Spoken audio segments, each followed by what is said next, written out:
Welcome to the second weekly intelligence report.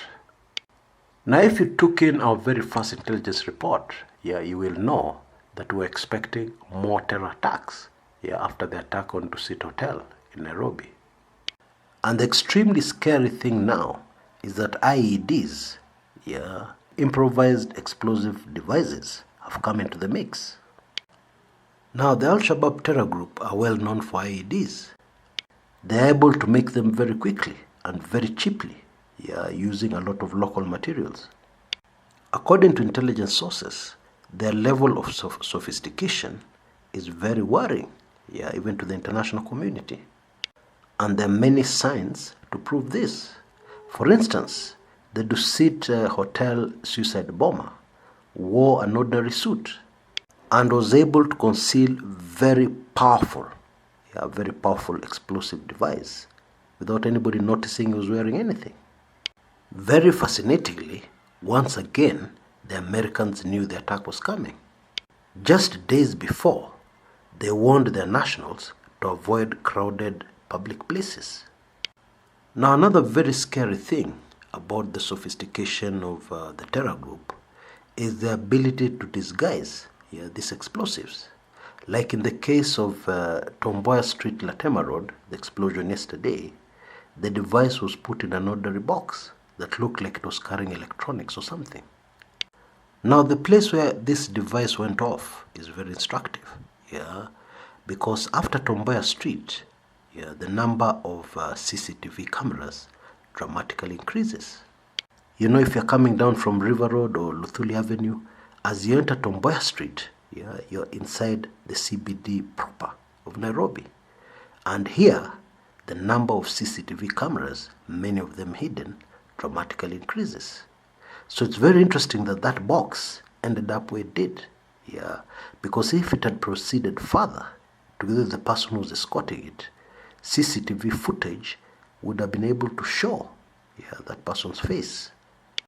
But the deadly luggage didn't go any further, meaning that that person, whoever he was, is still out there, possibly planning another similar attack. Now, latest intelligence report from multiple sources indicate that our neighboring Tanzania is a target for an imminent attack. Now, Tanzania has remained calm over the years, apart from 1998, when the American embassy in Dar es Salaam was blown up at the same time as the Nairobi one. Tanzania has never had these cases.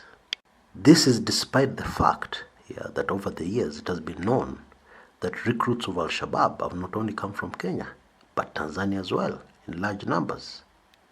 But to plan a terror attack, recruits from that country are not enough. You don't only need members who hail from that country. You also need assistance and aid on the ground. This was very difficult before 2015. But when President John Pombe Magufuli took over, things have changed. Tanzania has become very sharply divided. And the current president has created plenty of motive for very emotional backlash from some of the citizens. Things like extrajudicial killings, which have really hit families, that you can't make a parent more emotional than taking away the life of their loved child, whether or not they were guilty of the crime you accuse them of. Because extrajudicial killings usually come with a certain crime pinned on that person, on that suspect, who is then shot by police. Actually, as a country, we have never been in a more dangerous situation. Apart from the divisions, political divisions, deep hatred and so on, that make our countries vulnerable to attacks by these terror groups, there's also the fact that the Al-Shabaab itself, the terror group, is fighting for its very survival. It is competing for new recruits as well as financing against groups like ISIS. And ISIS has really penetrated Somalia in recent times and gained quite a large following and quite a lot of recruits.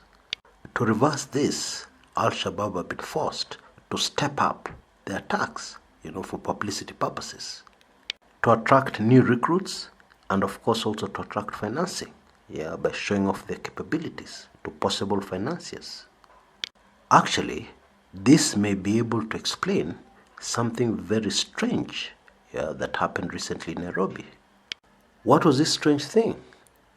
CNN International, the news organization, were able to get hold of an Al-Shabaab recruit, an ex-Al-Shabaab fighter, a rehabilitated Al-Shabaab fighter, a Kenyan.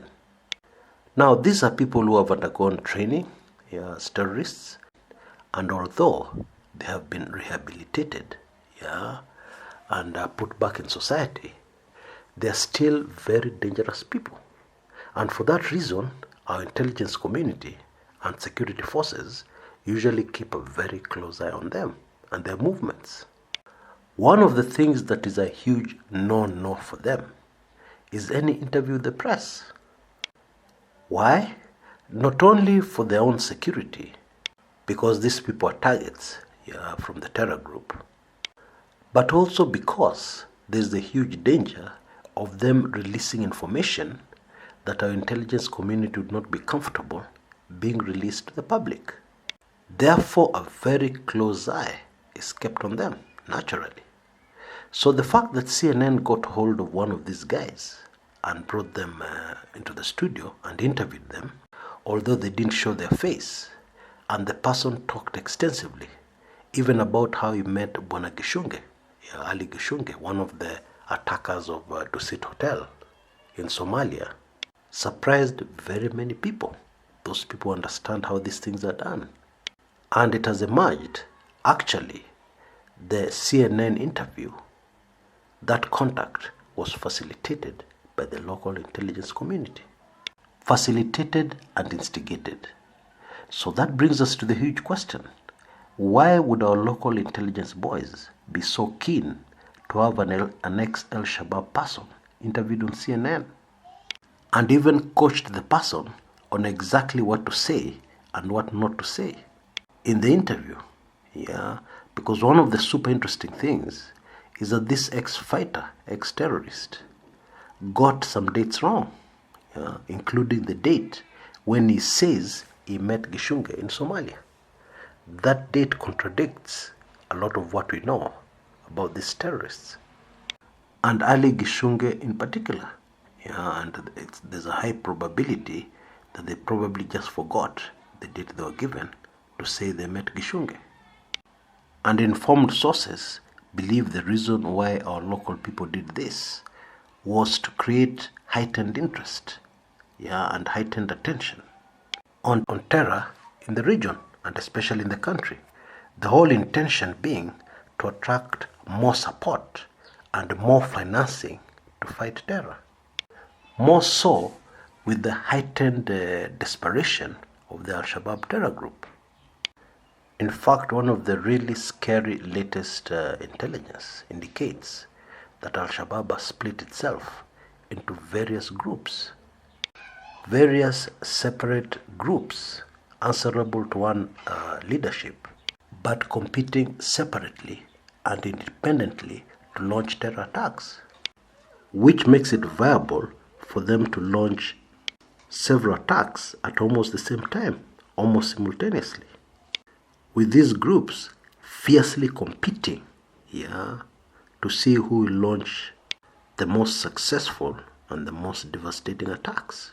Remember to take some time to read the extra notes that I've written below this video on YouTube, because there's some extra information there for you.